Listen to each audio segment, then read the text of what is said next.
How to fix black screen while game recording in OBS Studios. So hey guys, welcome to this tutorial. In this tutorial, I'll be guiding you through the exact steps on how you can fix the black screen in your OBS Studio.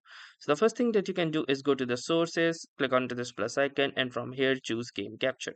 Now once you choose Game Capture, you can name it anything and click onto this make source visible and click onto OK button. Now, once you do this, you have this option.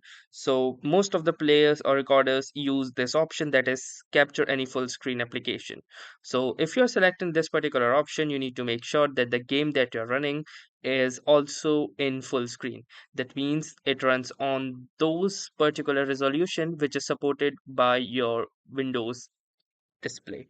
Now, if you have selected this, you can click on to OK and you can make sure that your game runs on to that particular resolution that is the highest supported by your Windows computer. Now, if that also does not work for you, make sure that this eye icon is visible. If it is not visible, then your preview will not be captured. Apart from that, you can also try running OBS Studios as administrator or giving it administrative privileges or directly using the high performance mode in the Windows. So let us know if it did work for you. Thanks for watching and have a nice day.